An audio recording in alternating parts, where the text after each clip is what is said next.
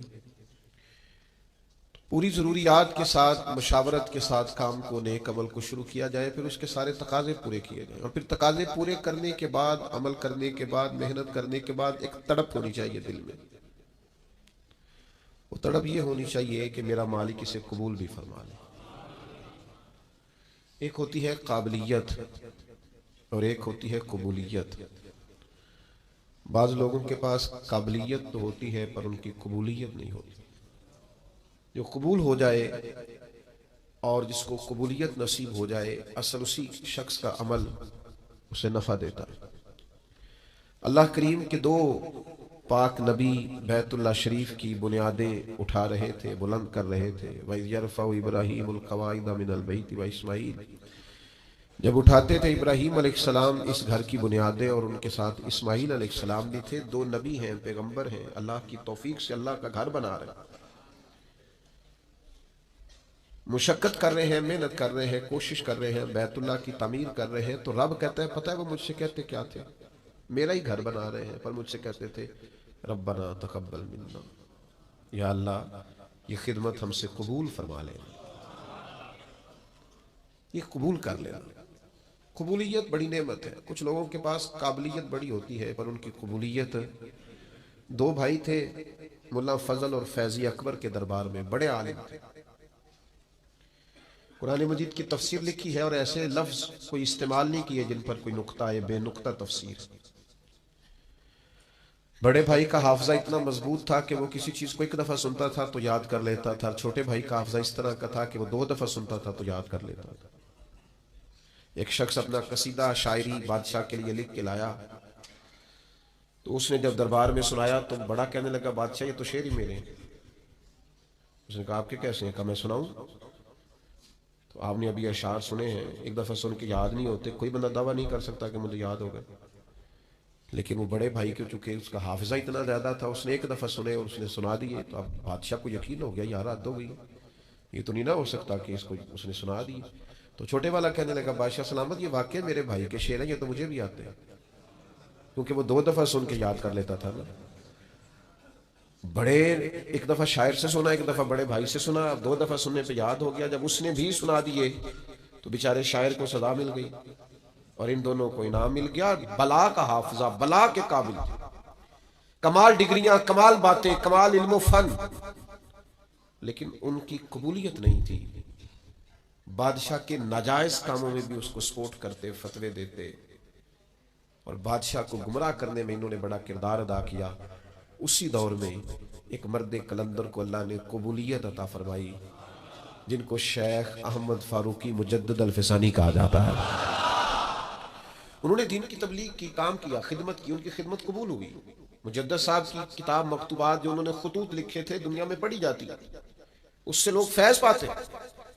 او میرے بھائی، ابو جہل بڑا قابل تھا، ابو الحکم کہتے تھے لوگ اس کو، دانائیوں والا، حکمتوں والا، پنچایت کا آدمی، لوگ مشورے لیتے تھے، لیکن بڑا سمجھدار، بڑا معاملہ فہم، بڑا مدبر ہونے کے باوجود اس کی قبولیت، یہ قبولیت اللہ نے حضرت صدیق اکبر کو عطا فرمائی۔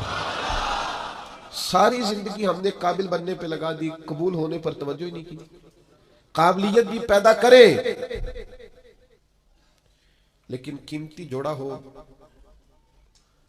اور محنت سے، شوق سے خریدا ہو، رنگ بھی پسند ہو، کپڑا بھی بڑا بہترین ہو، درزی کو دیا بھی جائے، لیکن اگر وہ درزی بھی کئی راتوں کا بیدار ہے، آنکھیں اس کی باہر آ گئی ہیں، اس نے سی کر کے دیا ہے، لیکن اگر تو اس کی تعریف ہو جائے تو پھر تو وہ خوش ہو جاتا ہے کہ بھئی کہتے ہیں کیا بات ہے جناب کی مہربانی، آپ نے کمال کر دیا، تو مطمئن ہو گیا۔ لیکن اگر کسی نے کہہ دیا کہ یار تو نے تو حد کر دیا، یہ تو ناپ ہی پورا نہیں، ماپ ہی سارا غلط ہو گیا، تو مجھے بتائیے وہ ساری محنت فائدہ مند ہوئی کہ رائے گاہ گئی؟ جو قبول ہو جاتے ہیں نا، اصل بات ان کی ہے، قبولیت اصل چیز۔ قرآن مجید پڑھا ہے، تلاوت کی ہے، عبادت کی ہے، دعا کرو نا، وہ قبول بھی تو کرے، اور وہ کریم ہے۔ اگر تو قبول کرنے پہ آئے تو نبی پاک علیہ السلام نے فرمایا تم باتیں کرتے کرتے ایک ایسا جملہ کہتے ہو کہ مالک کو اتنا دریائے رحمت کو جوش آتا ہے کہ ایک جملے کی وجہ سے تمہارے لیے جنت کا فیصلہ کر دیتا ہے۔ جب تک اللہ کے حضور قبولیت کی انسان کے لیے نعمت میسر نہیں آتی، وہ اپنے تئیں جتنا مرضی عابد، زاہد، پارسا، نیک، سخی، صوفی، درویش، عالم، مفتی، پیر بن کے بیٹھا رہے، جب تک قبولیت نہیں، جب تک اس کے حضور۔ اللہ کے نبی کہتے ہیں، اللہ کا گھر بنا کے کہتے ہیں ربنا تقبل منا، یا اللہ مہربانی کاری سے قبول۔ بھائیو قبولیت بڑی ضروری ہے۔ عید والا دن تھا، حضرت فاروق اعظم رضی اللہ تعالیٰ عنہ نے نبی پاک علیہ السلام کے مصلی پہ کھڑے ہو کے لوگوں کو عید کی نماز پڑھائی، اور پھر اللہ کے محبوب کی امت کے مابین خوشیوں بھری، محبتوں بھری انہوں نے ملاقاتیں بھی کی، لیکن گھر جب گئے تو اچانک آنکھوں میں آنسو آ گئے، اور وہ آئے تو وہ تیز ہو گئے آنسو، تو گھر والی کہنے لگی آپ کا ہر جگہ یہی حال ہے، آج عید کا دن ہے مسرت کا اور آج بھی آپ رونے لگے۔ آپ فرمانے لگے تو ٹھیک کہتی ہے، مجھے بھی اندازہ ہے کہ آج خوشی کا دن ہے، عید الفطر ہے، روزے گئے ہیں تو رونا نہیں چاہیے، خوشی کرنی چاہیے۔ تو کہا پھر آپ کیوں رو رہے ہیں؟ تو فرمانے لگے بس کیا کروں، دل نرم ہے، ایک بات یاد آ گئی، اس نے رلا ڈالا ہے۔ کہ حضور کیا یاد آیا؟ فرمانے لگے میرے دل میں خیال آیا ہے عید تو اس کی ہے نا جو قبول ہو گیا ہے، اس کے روزے قبول ہو گئے، اس کی نمازیں قبول ہو گئی، اس کی تراویح قبول ہو گئی، جس کا اعتکاف قبول ہو گیا، جس کی بیت اللہ کی حاضری قبول ہو گئی، جس کی روضہ رسول کی حاضری قبول ہو گئی، جو قبول ہو گئی۔ عید تو اس کی ہے، لیکن جس نے سارا کچھ کیا ہے پر قبول نہیں ہوا، تو اس کو پھر میری طرح رونا ہی چاہیے، اس کے لیے رونا ہی تو ہے۔ وہ یارو اگر وہ کرے قبول تو بڑا کریم ہے، ورنہ حال یہ ہے کہ فویل للمصلین، کچھ نمازیوں کے لیے بھی بربادی ہے، کچھ قاریوں کے لیے بھی بربادی ہے، کچھ ایسے صاحبان علم بھی ہوں گے جو صبح قیامت معاذ اللہ ثم معاذ اللہ حضرت ابو ہریرہ فرماتے ہیں سب سے پہلا حساب ہی کاری کا، سخی کا اور شہید کا ہوگا، اور ان کی اپنی تصنع، ریاکاری اور دکھلاوے کی نیتوں کی بنیاد پر ان کے اعمال دھتکار دیے جائیں۔ دعا کرو اس کے حضور قبولیت ہو جائے، اگر تو وہ کر لے قبول ہو جائے مہربانی، تو حضرت صدیق اکبر جا کے حضرت بلال حبشی کو خریدنے کے لیے کھڑے، کہتے ہیں میرا گورے رنگ والا غلام رکھ لے، یہ کالا حبشی غلام مجھے دے دے۔ تو وہ حضرت بلال جس کے غلام تھے وہ کہنے لگا اگر میں ساتھ پیسے بھی مانگوں تو کہا جتنے تو کہے، پیسے بھی دوں گا، پڑھا لکھا خوبصورت غلام بھی دوں گا، پر یہ حبشی نسل سیدنا بلال مجھے دے دے۔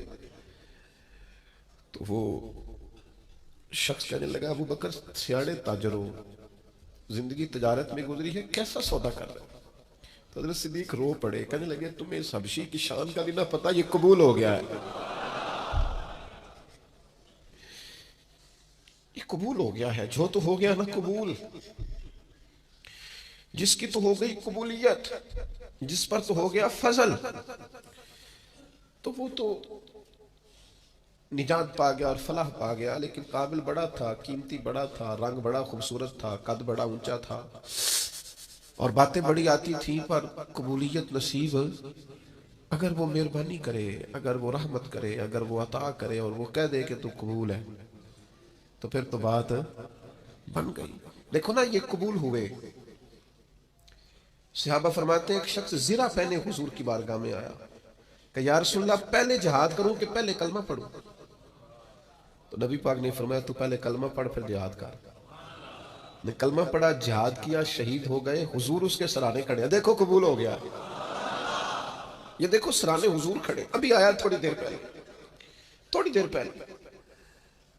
پہلے ابھی آیا، تھوڑی دیر ہوئی ایک آیا کالیاں زلفاں والا، ایویں دو کڑیاں میرے من میں رکیا تے کر گیا نور اجالا۔